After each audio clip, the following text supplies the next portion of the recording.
Welcome to the podcast edition of Coaching Through Chaos, bringing you what you need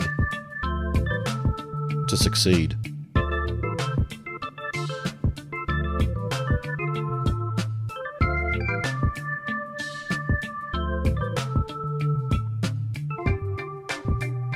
And now, here is your host, Dr. Colleen Mullen.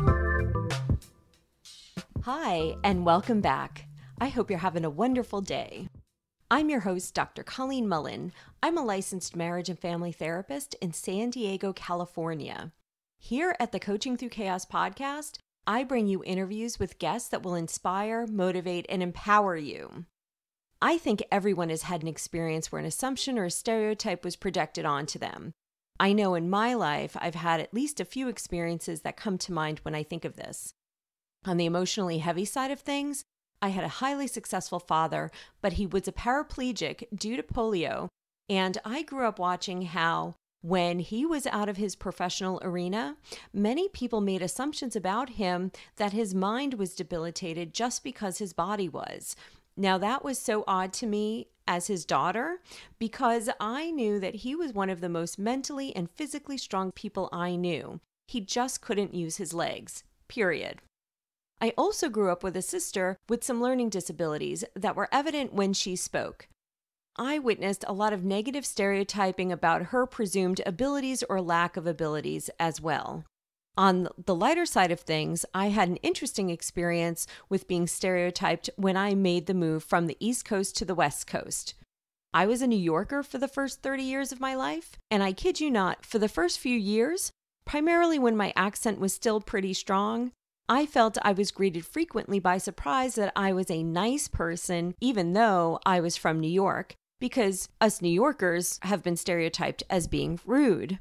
On the flip side of that, when I told my friends in New York that I was packing up to move to California, I was warned it was going to be the land of tree huggers and fruits and nuts.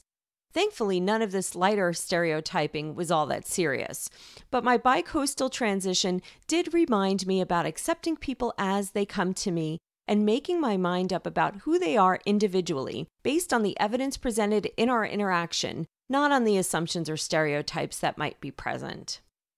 So, what does that all have to do with today's episode? Well, we are going to hear from a person who has been working to shatter stereotypes.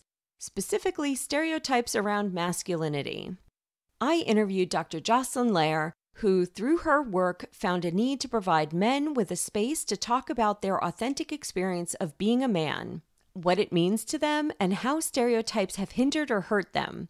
To put this need in perspective, it's crucial to understand that stereotypes of what a man should be have been found to influence negative self-concept, identity incongruence, and have been known to lead to engaging in sabotaging behaviors because men that don't fit the quote-unquote norm can feel the need to oppress themselves.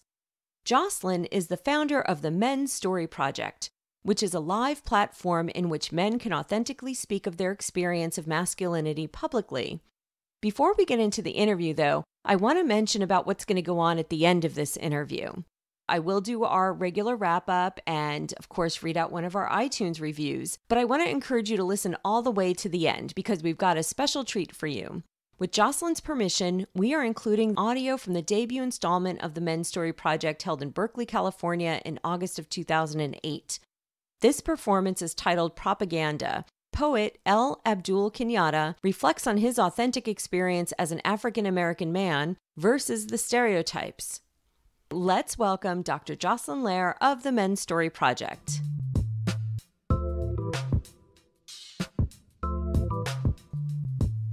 You're listening to Coaching Through Chaos, your host, Dr. Colleen Mullen, bringing you what you need to succeed.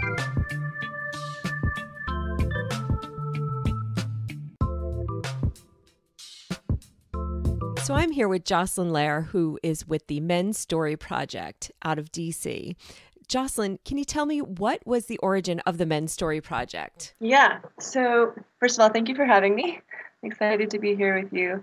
So I'm a public health researcher and practitioner, and the Men's Story Project emerged over the course of reflecting on my work with regard to HIV prevention and response, gender-based violence prevention and response.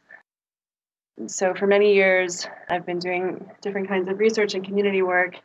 For example, I spent 9 years co-facilitating an HIV support group, mostly with young gay men and transgender women living with HIV, with adult women living with HIV. I spent some time working in the San Francisco Unified School District with a gang intervention program that was working with middle school boys who were being recruited into gangs. I worked with a rape crisis center in San Francisco for about a year and a half.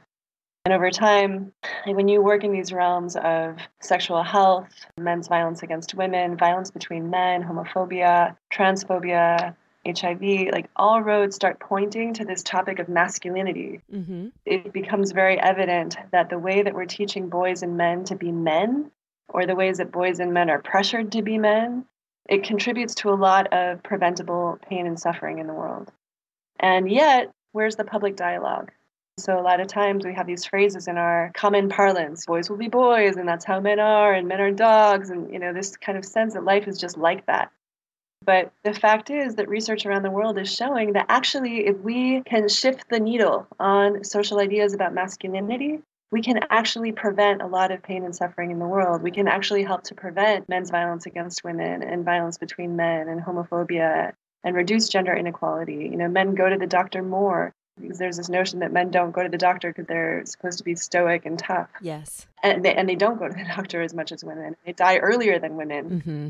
So there are many reasons, both for men's health and well-being, and also for the health and well-being of women and people of all genders, that it's really important to basically transform social ideas about masculinity and help people understand that A, there's something to talk about with regard to how boys and men are raised, pressured, socialized to be men. B, these ideas are changeable. And C, if we do that, we can live in a healthier and more equitable way in the world. And so the point of the Men's Story Project is to help bring that dialogue into mainstream public spaces through men's own voices and stories, so that it's not a soapbox, but it's a locally relevant, culturally relevant, locally led dialogue. So men are telling their own stories. What kind of response have you gotten to that? It's been overwhelmingly positive. People are telling us that we are doing something revolutionary, transformative, inspiring, something that needs to be happening all over the planet. So it's been wonderful, and that's what has kept me working on this project. For the listeners, the Men's Story Project is basically a project where men are sharing personal stories in public that challenge notions of masculinity. And so these are live events through the lens of their own experience. So these are men, groups of anywhere between, say, 5 and 15 men or so.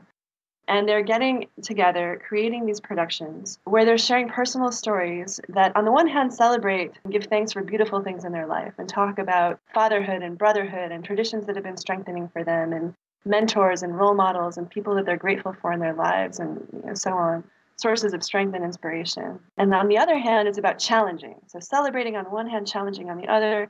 And they're talking about life experiences that they have had that are linked with notions of masculinity. So they're talking about, for example, with regard to violence, they're talking about their own former witnessing of violence in their home growing up, or their own former perpetration of violence against women, against other men, things that they've done in the name of being men that might have also been violent towards themselves.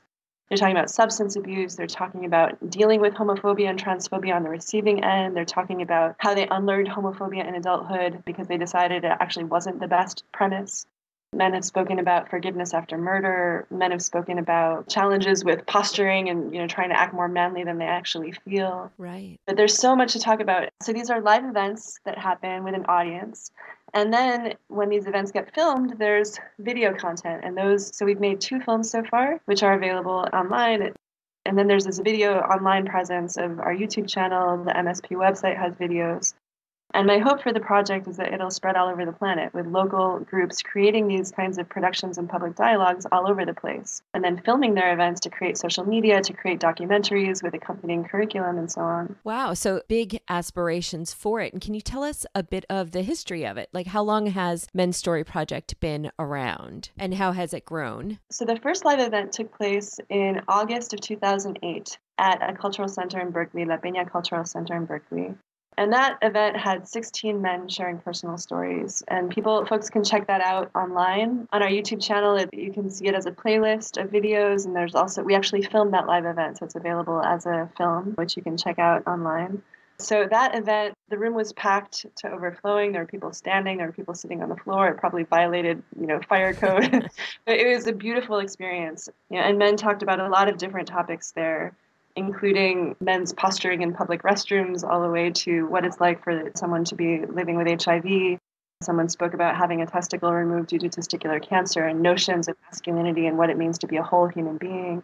Two men spoke about their own former perpetration of partner violence and the journey of reflection and change. There were some presenters who were challenging stereotypical notions of Black masculinity. There were very powerful pieces shared on many topics. And the response there was overwhelming. Like, you need to keep doing this. It was referred to as already historic, and so that was my first indication that we're onto something here. And so I made the project part of my postdoctoral work when I was doing my postdoctoral research fellowship at the University of California, San Francisco Center for AIDS Prevention Studies. So they got themselves a theater director as a postdoc, which they totally weren't expecting. Right. The point is that this is public health, it's storytelling, it's social action all together. And that's, when you make things direct, personal, locally relevant, locally led, that's a powerful thing. So creating a framework that's informed by research and theory. How do hearts and minds change? How can we shift homophobia in someone's heart? How can we shift someone's thinking about someone's prejudices and stereotypes around people who are disabled and have physical disabilities of different kinds? How can we shift racist beliefs that people may have, prejudices and stereotypes based on race, ethnicity, and religion, and so on? And so there's a whole research foundation to this project in terms of thinking about that kind of pedagogy. How does storytelling function to affect hearts and minds? And so I've spent a lot of time learning about that, and that's baked into the project in terms of the training guide that I wrote for groups that are going forth to create their own productions, in terms of the training that I give for new implementing groups. So thus far, I personally put together, I think it was 8 live productions in California and also in Chile, where my family is from. And we filmed 2 of those live events to make 2 films. And then I'm happy to say that this past semester, in the spring 2015 semester, the first 2 independently created productions happened at University of Oregon and Emory University with students and staff there. Mm-hmm. And right now, this fall, there are productions underway at Brown University through their men's center. At Emory University again, Oregon's going to do it if they have the capacity. And then there are a bunch of conversations in progress with groups that are interested in making this happen on their campuses. And then also a bunch of conversations with international NGOs also in progress. That first show that you put on in Berkeley, and I think there might have been a video of that. Is that right? Would I have seen that online? That's right. Yeah, there's a film. It's very powerful. And just the stories that you got out that people were willing to do right out of the gate was just saying that there's such a need for that, giving men these voices. And you mentioned the research that you're doing. Tell us a bit about that. I know that you found some positive findings in your research. Can you talk about how you're doing it, what you're focusing on, and what the results are so far? Definitely. So we have done a formal qualitative evaluation study of the project where we interviewed audience members and presenters to learn what the Men's Story Project did for them. What did they gain and learn from being in the audience, from engaging with the content, and also in the position of being a presenter. Mm-hmm. And so some of the common findings that we have for both audience members and presenters include a sense of discovery, that there's something to talk about at all. With regard to social ideas about masculinity, that's more for audience members. But wow, there's something to talk about. There's an issue here. Men have gender, not just women who have gender and gendered expectations and norms. And a new understanding that social ideas about masculinity actually, they bear a relationship to health and justice for people of all genders. For audience members, there was also a broadening of their sense of what masculinity can mean or include, and also a greater understanding that the whole thing is a social construct to begin with, that it's a socially made-up idea. Mm-hmm. For women, there was a big theme of the humanization of men, coming to understand that men is not just a one big group, that you can lump all men together. So kind of a dimensionalization and a humanization of men, and understanding that men have different life experiences, and that men also experience pressures with regard to how they're expected to be men that they don't necessarily always feel comfortable with. And then interestingly, what we're finding is this broader amelioration of stereotypes related to race, ethnicity, to socioeconomic status, to physical disability, to sexual orientation and gender identity. So the project seems to be functioning not only as a let's talk about gender kind of project and a gender justice kind of project, but also it's helping to reduce audience members' prejudices and stereotypes around these other aspects of identity, which is really interesting. And then for audience members also just seeing the presenters as role models for broader life kinds of themes, such as the possibility of forgiveness, the possibility of working together in collaboration with people who used to be literally your enemy on the street, for example. There's this kind of broader role modeling of the possibility of moving on after pain and doing something constructive with the painful experiences that you've had and using those to share your insights with others and a sense of inspiration to share their own stories and encourage other people to do the same. Yeah. Did you have any idea the broad spectrum of ideas that would be raised by the Men's Story Project when you started this? I mean, that's wonderful how much everybody is thinking and reflecting and learning from the project. For me, it's really interesting and it's a beautiful thing to see. Mm-hmm. I have been learning along with this project in real time. So for me, yes, I certainly had the sense that it could be a powerful, impactful thing for men to boldly share personal stories on topics that you don't often hear men speaking publicly about. And I had a sense of the importance of that in terms of creating public spaces where that kind of candid presentation and dialogue can happen. But these specifics are definitely beautiful to see, and that can only emerge when you actually ask people for feedback on what they're gaining and learning. Yes. For the presenters, it's also, in the study, I'll just make a couple quick points. It's been really interesting to see how engagement in this project produces ripple effects in terms of an augmentation and for many presenters, an augmentation in their own self-identification as gender justice activists. For example, one guy who participated in the project, he then went on to join his campus chapter of Now, and he co-founded his campus's first men's collective, where men got together regularly to discuss masculinity and gender justice issues. And he said, that the MSP, the participation in this project, was his entree into gender justice activism. There's another man. It took him a year to decide to participate in the project. He shared a story about having grown up witnessing domestic violence in his home. He was watching his mother being abused by her boyfriend for years. So it took him a long time to decide to participate in the MSP, and he did. And the positive response that he got, including, just being walking down the street a few days later or weeks later and people coming up to him saying thank you. Wow. About how his story affected them. So he shared his piece. He went on to share it on NPR's Snap Judgment. And then he went on to write a full-length memoir entitled Free Spirit, which got published by Hyperion Hachette. He went on a national book tour. I think he's actually on a second book tour right now. That's wonderful. It's a beautiful thing. Yeah. So the point, and there's another presenter in Chile who went on to write a children's book on divorce. His story that he shared was about being an active father and a present father for his daughter, his young daughter, in the context of divorce. And so he went on to write a children's book about this, and he became a public speaker on active fatherhood in the context of divorce. So these kinds of ripple effects are beautiful. Absolutely. How wonderful that you've started this and it's just taken on a life of its own for the people that are participating.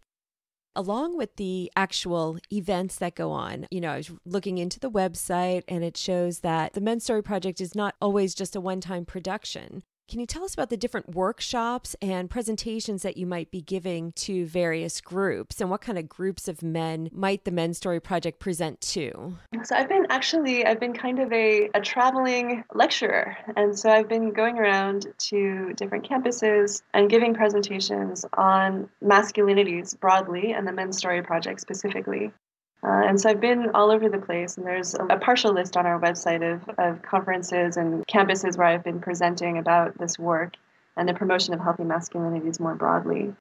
And those kinds of presentations have ranged from an hour-long keynote presentation for Domestic Violence Awareness Month to a full day-long experiential workshop with 50 participants and 3 co-facilitators on masculinities in relation to different health and justice issues. So a segment on masculinities and sexuality, masculinities and violence, masculinities and men's health. The presentations and workshops are very tailorable to the needs and interests of different groups. And I'm very available to travel to campuses, nonprofits, businesses, military, et cetera, and we can co-design and tailor a workshop or presentation to their needs and interests.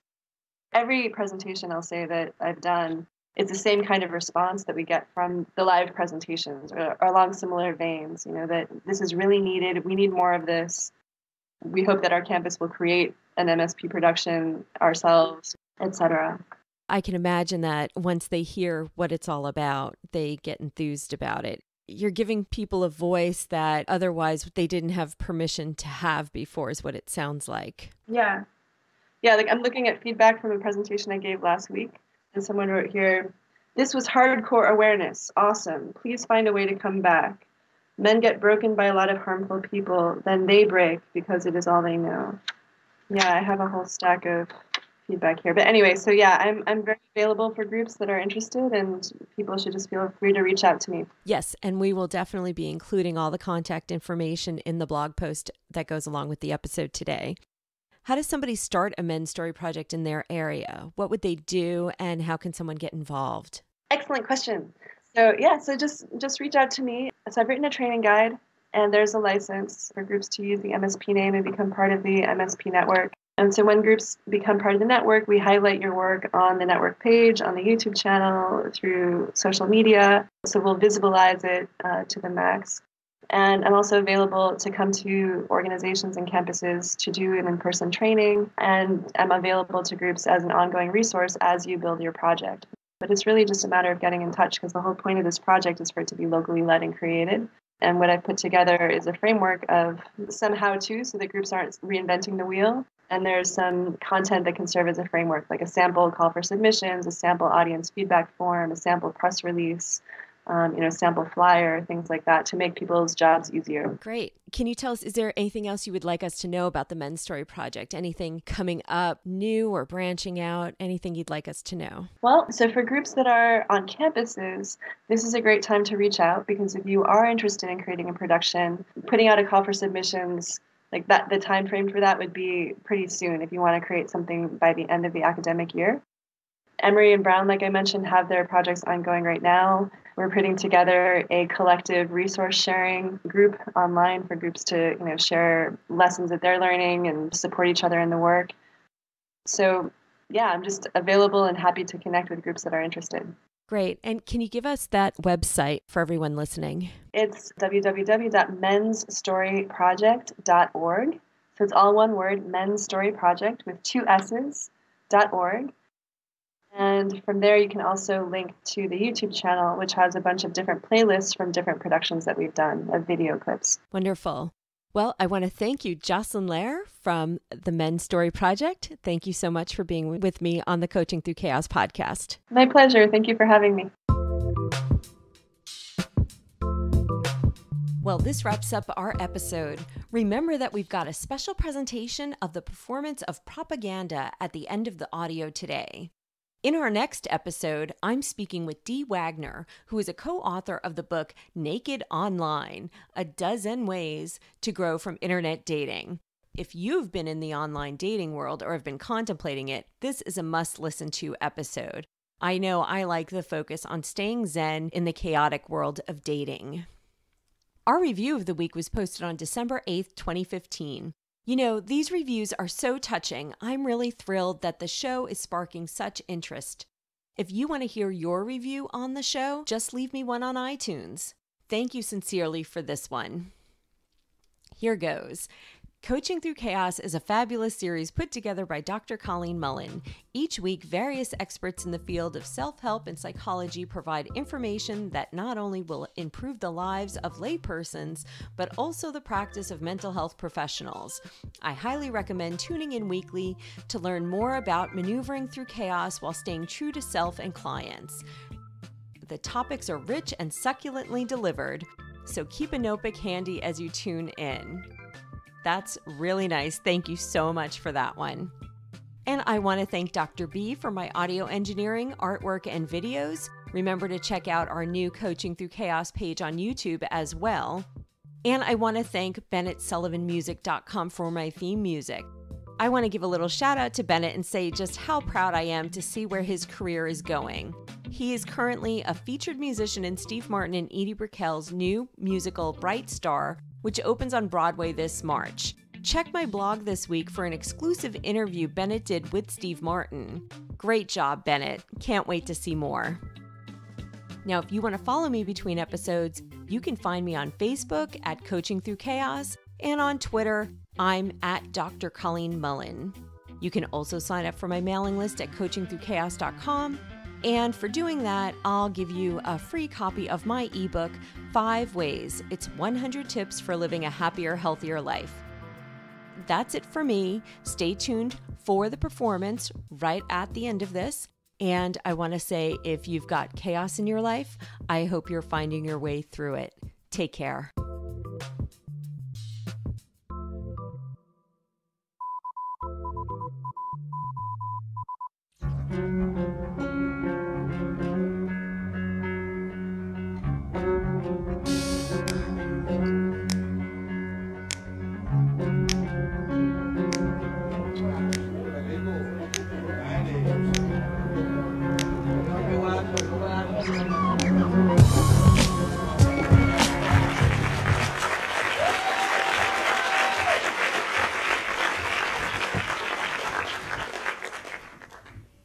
How y'all doing?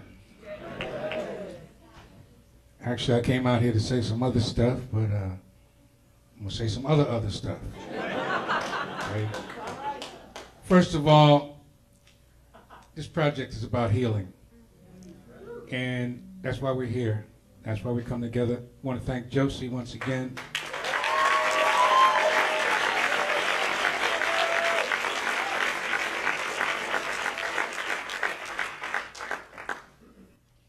When I was a child, I went to my mother and my father and I said, I wrote this poem. I was about 7 years old. It was about 53 years ago. So I wrote this poem. My mother looked at me and my father looked at me. Real strange. Because all the poets that my parents knew were gay. Okay, County Cullen was gay, Langston Hughes was gay, James Weldon Johnson was gay, James Baldwin was gay. So when I told them I was a writer, they immediately understood that I was gay. So for the next 30 years almost, I never told my parents about my writing a poem, a short story, a play, or any of that thing, because that was information that they couldn't deal with. They couldn't handle that. I want to say that most Americans rarely acknowledge the subtle level of propaganda in our daily lives or recognize where our prejudices come from. We have become comfortable with the notion of you people. What do you people want? What do you people expect? You know who you are. You people don't look right. You people don't smell good. You people are ignorant. You people don't want to work. You people ought to go back where you came from. You people don't share my religious views. You don't pray like I do. You don't speak like I do. Some of you people don't even speak English at all. You people just don't understand. You people don't even have sex the same way as I do. You people get on my nerves. You people are always complaining. You people are inferior to us. You people can be anybody we can find a difference with. Americans don't like you people. You people know who you are.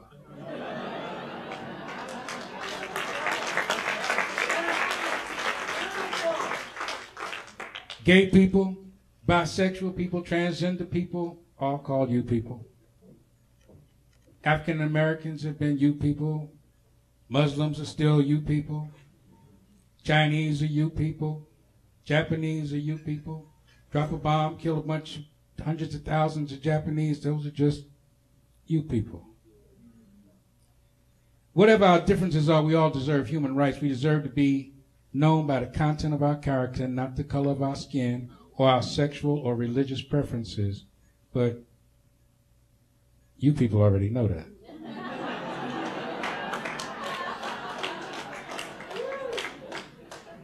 But as I stand before you this evening, you see a black man, even though my skin is brown. You know that if you had your Crayola box of primary color crayons plus black and white when you were a child, you know that my skin is brown. And the people who call themselves white are in fact pink.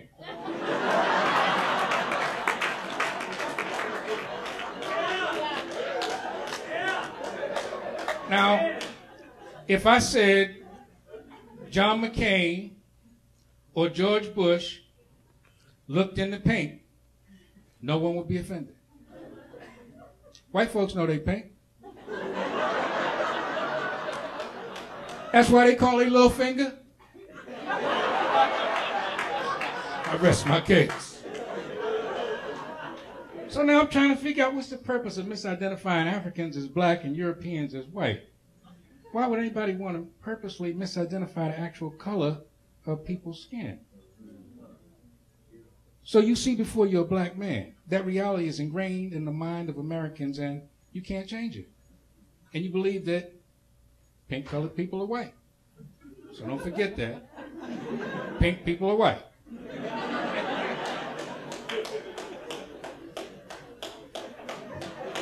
Unlike this handkerchief. Okay, now, when the average American sees an African man, their mind makes associations to things that they know and have heard about men of African descent. So a man of African descent is no longer a human being. An African man is that image in America's mind. And the media actively supports images of African men in America as negative and unpatriotic. The media tells us that black men rob, kill, rape, murder. Television says 33% of black men abandon their children, 33% of black men are sent to prison or jail before the age of 50, 60% of black males are born at or below the poverty level, 50% of black males fail to finish high school. A well-informed public would know that regardless of the color of the skin, 90% of people in prison have no high school diploma and come from low-income families. So how difficult is it to say nearly 70% of African-American men, most African-American men, have never been to jail or prison, and nearly 70% of African-American men stay home to support their families. Okay? That's new information in America. So I'm not here to change anybody's mind. I just want to examine some of the evidence. Okay, now, my great-grandfather was born in 1858. And when I was a child, he was my primary child care. He's the person that taught me how to tie my shoes, how to read, how to write, how to ride a bike, how to throw a ball. Okay? But I grew up in a house with my father. Okay? And my father grew up in a house with his father, and his father died from a stroke at the age of 42. So my father had to quit high school to help support his 11 siblings. America doesn't tell that story. My father never finished high school, but he was determined that I would. Nobody ever talks about men like my father. I remember that my father was usually tired when I saw him. My father worked 10 to 12 hours a day, 6 days a week. He didn't go to church or believe in miracles. He just went to work every day, and we ate every day, and we usually paid the rent on time. My father never played with me. His life was always serious. He never played baseball with me, but my great-grandfather did. My father lived in an America where men did not hug and kiss their sons. He lived in an America where men don't display affection to their sons. He taught me that real men don't show affection and compassion. Affection between men was not in our comfort zone. I was 40 years old before I ever kissed and hugged my father. My son grew up in a house with me. I taught him that it's a good thing for men to be loving and compassionate. My son has 6 sons and 2 daughters. And because he is, in your minds, a black man, I guess I need to let you know that his children are all from the same wife. He works 10 to 12 hours, 4 days a week. My son and his sons kiss me and hug me whenever we greet one another. My grandchildren kiss and hug me all the time with absolutely no regard for my replaced knee or the fact that I've had a couple of strokes in the past few years. Nobody talks about us. We are part of the silent majority of African American men, and we are proud to be loving and compassionate men.